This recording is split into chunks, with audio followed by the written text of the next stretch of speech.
Bonjour à tous, donc aujourd'hui nous allons faire un cours en vidéo. Donc il est bien de respecter votre emploi du temps, donc de faire vraiment, quand je vous le dis, le cours, de prendre votre cahier et de faire les activités pendant la séance que normalement on a à faire ensemble dans votre emploi du temps. Donc, j'ai réussi avant le confinement à vous distribuer cette séance, numéro 1 en distanciel, et je l'ai mise sur Pronote. Donc, ceux qui étaient absents peuvent la récupérer sur Pronote sans souci.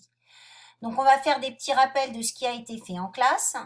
Donc, la semaine dernière, vous avez donc écrit comment les animaux s'approvisionnent-ils en aliments. Et nous avons commencé à regarder un peu la dentition de certains animaux. Et on a vu que la dentition est différente selon le régime alimentaire des animaux. Donc ici, on avait complété ensemble ce document en classe. Et vous voyez que en ce qui concerne les animaux herbivores, on voit que c'est surtout les molaires qui sont très développés. Que les animaux carnivores, c'est surtout les canines en orange qui sont très développées. Et que pour les animaux omnivores, que ce soit les molaires, les canines et les incisives, les dents ont toute une importance à peu près comparable. Donc, canines, incisives et molaires. Vous aviez donc noté ce bilan. Si ce n'est pas fait, vous faites une pause et sous le document qui a été collé dans le cahier, vous notez ce bilan. On distingue donc bien 3 régimes alimentaires, les végétariens qui se nourrissent de végétaux, les carnivores qui se nourrissent d'animaux et enfin les omnivores qui se nourrissent d'aliments d'origine animale et végétale. Donc maintenant, nous allons commencer, après ces petits rappels, la suite du cours. Donc ici, on a une vache et ici, on a un loup. Ces deux animaux ont un régime alimentaire bien différent. Donc la vache, comme vous le savez tous, c'est un animal végétarien ou phytophage puisqu'elle se nourrit exclusivement d'herbes. Alors que le loup est un carnivore, un zoophage car il ne mange que des animaux. On voit ici donc le crâne d'une vache et le crâne ici d'un loup. Et sur ce crâne sont placées les différentes dents d'un animal phytophage et d'un animal zoophage. Donc ici on a bien les molaires chez les deux, ici les canines toujours chez les deux, et enfin les incisives qui sont les dents de devant. D'accord? Donc quelles sont les dents les plus développées chez un herbivore, chez un phytophage? On voit bien que ce sont les molaires. Ils ont très peu de canines. Les molaires vont leur permettre d'écraser l'herbe, vraiment de la mastiquer puisque c'est un aliment qui est assez difficile à digérer. Ils possèdent également des incisives qui vont leur permettre d'arracher l'herbe quand ils broutent. Et vous remarquez que comme tous les végétariens et les herbivores, il n'y a pas d'incisives sur la mâchoire supérieure, ils n'en ont que sur la mâchoire inférieure. Quand on regarde le loup, on voit bien que la dentition est complètement différente. Lui possède des canines très pointues, qu'on appelle souvent des crocs, qui vont lui permettre de déchiqueter la viande. Et vous voyez qu'il a des molaires qui sont également développés, mais qui sont des molaires pointus, qui vont permettre de découper et de déchiqueter la viande, qui est un aliment assez difficile à mastiquer. Ensuite, donc voilà ici les deux types de dents qui sont très développés chez ces animaux au régime alimentaire différent. J'avais donné à quelques élèves la vache pour préparer un oral et les 5e 5 n'ont pas eu le temps de passer à l'oral. Donc ils passeront à la rentrée sur l'animal sur lequel ils sont tombés. Donc n'oubliez pas de continuer cette activité qui était prévue. Donc les vaches sont des animaux herbivores, ils mangent beaucoup d'herbes et cette herbe est très riche en cellulose. La cellulose, nous ne sommes pas capables de la digérer, ni la vache. Elle a un système alimentaire, un appareil digestif assez complexe puisque vous voyez ici la place de son estomac qui est constituée de 4 poches et qui est énorme. Donc ici vous voyez une vache qui rumine et qui mastique de l'herbe très longuement. On a toujours l'impression qu'elle mange du chewing-gum. Donc nous allons maintenant comparer avec le loup et avec le régime alimentaire du loup. Donc ici, vous avez à peu près toutes sortes d'animaux que peut manger un loup. Ça va des grenouilles aux oiseaux, aux petits prédateurs, à quelques charognes. Et il peut s'attaquer, bien sûr, à des animaux plus gros comme des chevreuils ou des sangliers. Le loup adulte a un poids qui varie entre 20 à 40 kilos et il doit consommer en moyenne 2 à 4 kilos de viande par jour. Mais il peut manger jusqu'à 8 kilos et jeûner, c'est-à-dire ne pas manger pendant quelques jours s'il ne trouve pas d'animaux et de proies à manger. La viande est un aliment riche en protéines, beaucoup plus facile à digérer que la cellulose de l'herbe. Alors grâce à ces deux régimes alimentaires, on va voir si ces deux animaux ont le même appareil digestif. Donc là, vous prenez bien la feuille que je vous avais donnée avant le confinement. Voici cette feuille. Donc ici, on remarque d'une part qu'il y a une grande différence de taille entre l'appareil digestif d'un végétarien, comme une vache, et d'un carnivore comme un loup. Alors il y a des points communs, les deux possèdent un estomac, un intestin grêle, un cécum, ici, un gros intestin pour les deux et qui se termine évidemment par l'anus. Mais on remarque que l'appareil digestif d'une vache est beaucoup plus long. Déjà, son estomac est constitué de 4 poches.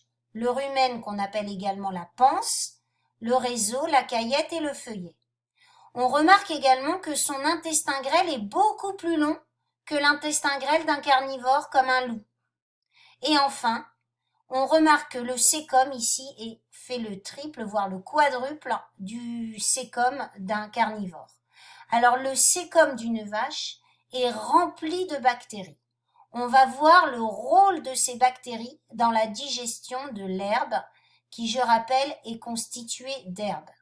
Donc, grâce à ces documents projetés, je vous demande de mettre les légendes qui correspondent à votre schéma sur votre cahier. Donc, on a bien sûr l'estomac, l'intestin grêle, le cécum, le gros intestin et l'anus. Et vous faites la même chose pour le loup. On vous demande de comparer les deux, donc n'hésitez pas à faire une pause sur la vidéo pour noter votre phrase de comparaison. Alors ce cécum est très développé chez la vache. Allons voir ce qui se passe à l'intérieur de ce cécum. Donc ici, je vous ai mis une petite photo des bactéries qui sont contenues dans le cécum et qui sont observées au microscope électronique à balayage, donc grossi 2000 fois. On sait que les plantes constituent l'alimentation principale des herbivores. Les végétaux sont très riches en amidon, qui sont la principale source d'énergie dans leur alimentation. Les végétaux contiennent aussi beaucoup de cellulose, c'est ce qu'on appelle les fibres. Elle est extrêmement difficile à digérer et elle apporte peu d'énergie. Beaucoup d'herbivores ont donc besoin de microbes dans leur système digestif pour les aider à digérer cette cellulose et en faire un élément utilisable par leur organisme. Ils ont donc un tube digestif très long, c'est ce qu'on a vu sur la diapo précédente, ce qui permet l'activité des bactéries qui va transformer la cellulose en sucre, comme le glucose, qui est donc un nutriment, qui va donc ensuite être absorbé à travers l'intestin grêle pour aller dans le sang de la vache et être apporté à tous les organes qui en ont besoin. C'est dans le rumen, c'est-à-dire la panse ou le cécum, que ces bactéries vivent en très grande quantité. On les appelle le microbiote. Donc, à la suite de l'activité, vous avez l'activité 7 à faire qui concerne un graphique. Ce graphique mesure l'efficacité de la digestion de la cellulose chez des vaches et suivant leur alimentation. Soit on leur a ajouté des micro-organismes dans leur alimentation, soit on ne leur en a pas ajouté. Donc ici, c'est sans ajout de micro-organismes et ici, c'est avec ajout de micro-organismes. Et vous devez bien sûr comparer les valeurs de l'efficacité de la digestion. Alors je rappelle que dans tout graphique, on commence par observer. J'observe que, donc là vous utilisez, vous comparez les valeurs, et on en déduit une information. Donc là, vous devez déduire le rôle des micro-organismes dans la digestion de la cellulose chez la vache. Vous avez le droit, bien sûr, de vous servir de la légende qui est avec le graphique.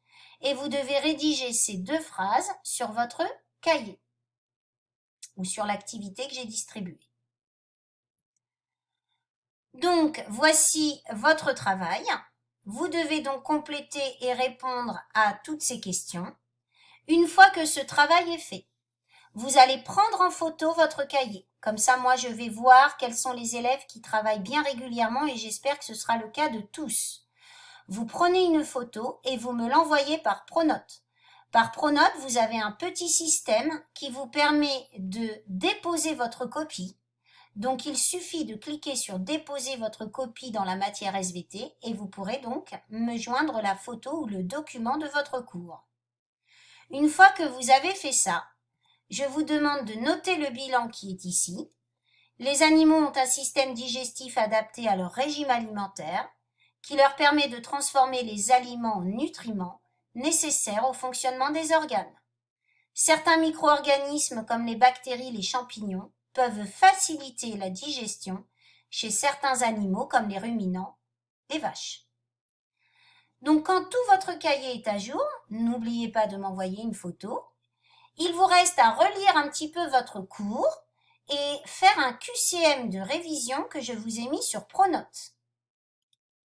Donc dans votre cahier de texte Pronote, vous avez donc le programme de la séance en distanciel numéro 1. Vous avez le document de la séance numéro 1 si vous n'étiez pas en classe la semaine dernière. Vous avez le lien pour la vidéo du cours, évidemment, et vous avez le travail à faire. Donc, quand je regarde le travail à faire, on me demande de faire un QCM de révision avant vendredi et de choisir comme pseudo votre nom de famille. Donc, je clique sur le lien et cela m'emmène directement sur un QCM de révision. Vous devez ici rentrer votre nom de famille. Donc, moi, je mets Flamand. Et vous devez donc répondre aux questions. Alors, des fois, c'est des QCM. Vous regardez, vous descendez jusqu'en bas et des fois, il faut déplacer ici des étiquettes. Donc, c'est à vous de déplacer les étiquettes au bon endroit. Ensuite, on vous demande des petits QCM. On peut aussi vous demander de compléter. On vous dit indiquer par des flèches rouges l'air entrant. Donc, je prends mon rouge, je prends un stylo et je peux ici rajouter des flèches. Je peux les enlever si elles sont fausses. Voilà, et je continue les questions. Et une fois que votre QCM est terminé, il vous suffit d'envoyer et moi je recevrai toutes vos réponses. Mais je vous souhaite bon courage à vous, bonnes vacances de Pâques et n'oubliez pas, cette séance est à faire avant les vacances, car après les vacances, je vous prépare une deuxième séance. Au revoir, prenez soin de vous et de votre famille.